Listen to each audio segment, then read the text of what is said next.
আমরা আবার চলে এসেছি উন্নয়ন বাংলা চ্যালেঞ্জ নিয়ে। আমরা আজকে জানবো রচনার ব্যাপারে। আলো বলো তো, রচনা কি বলছে? যখন এলাম তখন তো দেখলাম অনেক কারখানা হয়েছে, চিমনি থেকে শুধু ধোঁয়াই ধোঁয়া, অন্ধকার রাস্তাঘাট শুধু ধোঁয়া বেরোচ্ছে। এত কারখানা হয়েছে, তাহলে কি করে বলছেন যে কারখানা হয়নি? কারখানা তো রচনা বলছে প্রচুর পরিমাণের কারখানা হয়েছে, চিমনি থেকে শুধু ধোঁয়া ধোঁয়া বেরোচ্ছে। আলো তুমি এই ব্যাপারে কিছু বলো। আমার মনে হচ্ছে রচনা ব্যানার্জি এখনো ধোঁয়ায় চিনতে পারে না, এটা কিসের ধোঁয়া, এটা দূষণের ধোঁয়া, এটা কারখানার ধোঁয়া। এই ধোঁয়া এখনো চিনতে পারে না রচনা ব্যানার্জি। আর গত বছরে তো পশ্চিমবাংলায় কোনো কারখানাই হয়নি, আর রচনা ব্যানার্জি শুধু রাস্তাঘাটে শুধু ধোঁয়া, কারখানা ধোঁয়ায় দেখতে পেয়েছে, শুধু ধোঁয়া ধোঁয়া করে লাভ পাচ্ছে। তা আরো কিছু বলো। আরো কিছু বলতে, রচনা ব্যানার্জি এরা সব তো সেলিব্রিটি মানুষ, দিনের বেলায় কোনোদিন এরা গ্রামে গঞ্জে আসেনি, যদি এসেছে প্রোগ্রাম করতে রাতের বেলায় এসেছে। এখন হঠাৎ করে ভোটে দাঁড়িয়েছে, 3-4খান গাড়ি নিয়ে একসঙ্গে চলেছে। 3-4খান গাড়ি চলে অটোমেটিক গ্রামে গঞ্জে অনেক ধুলো থাকে, ধুলোগুলো বিরাট পরিমাণে উড়েছে। আর আশেপাশে মনে হয় একটা রাইস মিলের কারখানা দেখতে পেয়েছে, কিন্তু ওই রাইস মিলের কারখানা ধোঁয়া আর ওই গ্রামে গঞ্জে রাস্তার ধোঁয়া দেখে রচনা ব্যানার্জি বলেছে প্রচুর পরিমাণে কারখানা হয়েছে, চারিদিকে শুধু ধোঁয়া ধোঁয়া ধোঁয়া। আলোর গায়ে তো জানলাম এটা কিসের ধোঁয়া, এবার কাকিমার গায়ে জানি এটা কিসের ধোঁয়া। কাকিমা, রচনা ব্যানার্জি এটা কিসের ধোঁয়া বলেছিল? 60 বিড়ির দোয়া, 60 বিড়ির দোয়া। কাকিমার কাছ থেকে জানলাম ওটা কিসের ধোঁয়া ছিল। আলো আলো দেখো, আমাদের হুগলির ধোঁয়া, যে ধোঁয়া আমি সবসময় যাতায়াতের সময় দেখি, এটা হচ্ছে সেই ধোঁয়া। এটা কিন্তু সিগারেট বিড়ি ধোঁয়া নয়, এটা হচ্ছে মেশিনের ধোঁয়া। হ্যাঁ, কারখানা ধোঁয়া নিয়ে রচনা ব্যানার্জি ভিডিও করেছে। দূর থেকে কি করে বুঝবো ওটা যে কারখানা ধোঁয়া না ইটের ভাটার ধোঁয়া না রাইস মিলের ধোঁয়া? গত বছরে তো কোনো কারখানাই হয়নি। আর যদি রচনা ব্যানার্জি বহরমপুর নারকেল বাগানে আসে, সারি সারি সারি ভাটা যদি দেখায় ইটে, আর ভাটার যদি ধোঁয়া দেখে, তাহলে ওই ভাটা ধোঁয়া দেখে রচনা ব্যানার্জি বলবে যত কারখানা এই বহরমপুর নারকেল বাগানে হয়েছে, শুধু ধোঁয়া ধোঁয়া ধোঁয়া। আর রচনা ব্যানার্জি যদি ওই নারকেল বাগানে ভিডিওটা করতো ইটের ভাটার ওইখানে, তাহলে রচনা ব্যানার্জির ভিডিওটা খুব ভালো হতো, মানে প্রচুর পরিমাণে ধোঁয়া দেখাত পেত।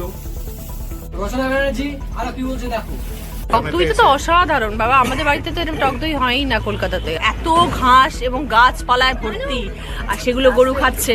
গরু তো শাক পাতা খেয়েই বড় হয়, এবং সেগুলো খেয়ে হৃষ্টপুষ্ট হচ্ছে। আর তারপর তার যে দুধটা বেরোচ্ছে সেটা এত ভালো, যে দইটা এত ভালো। রচনা ব্যানার্জি বলছে গরুর, রচনা বলছে বলছে গরু ঘাস ঘাস পাতা খাচ্ছে, গরু দুধ ভালো, দই ভালো।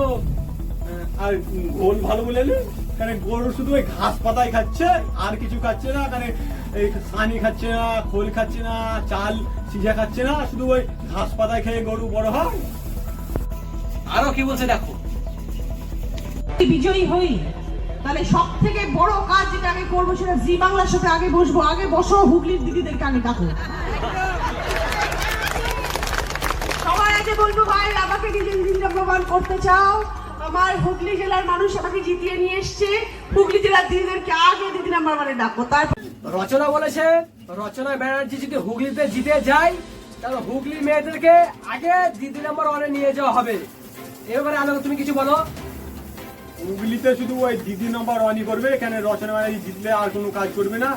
হুগলিতে যত মেয়ে ছেলে আছে যদি দিদি নম্বর ওয়ানে নিয়ে যাওয়া হয়, তাহলে হুগলিতে ওই দিদি নম্বর ওয়ান করতেই 5 বছর লেগে যাবে। তখন রচনা ব্যানার্জি বলবে এই বছর তো কাজ হলো না, তা পরের বছর পরের বার আমাকে জিতেও, এবার কাজ হবে, এবার তো দিদি নম্বর ওয়ান করলাম, পরের বারে কাজ করবো। আরো কিছু বলো।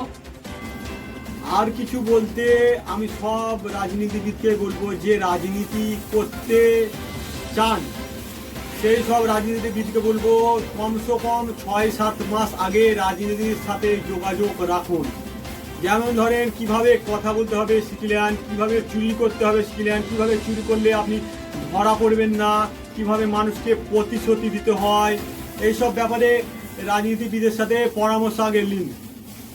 ধরেন আপনি ধরেন একটা সেলিব্রিটি মানুষ, আপনাকে অফার করা হলো হ্যাঁ আপনি এখানে দাঁড়াবেন, আপনি সেলিব্রিটি মানুষ ধরেন জিতবেন ভাবছেন, হঠাৎ করে ডান গেলেন, কিন্তু আপনার কোনো একটু কথা বলার আইডিয়া নাই, দেশের কি কাজ হলো এইসব ব্যাপারে আপনার কিছু আইডিয়া নাই। আপনাকে একটা সভা করতে দিলে তখন ফটাম করে হ্যাঁ বলে দিলেন হ্যাঁ এই জিনিসটা হয়েছে, কিন্তু আসলে এই জিনিসটা হয়নি। এই জিনিসটা যখন আপনি বলবেন তখন তো মানুষ বিভ্রান্ত পড়ে যাবে, মানুষ আপনার কথাতে টোন কাটবে, আরো বিভিন্ন বিভিন্ন রকম কথা বলবে, আপনাকে নিয়ে ব্যঙ্গ করবে। তাই বলবো রাজনীতিতে আসার আগে কমসে কম 5-6 মাস আগে রাজনীতিবিদের কাছে পরামর্শ নিন, তারপরে রাজনীতিতে আসুন।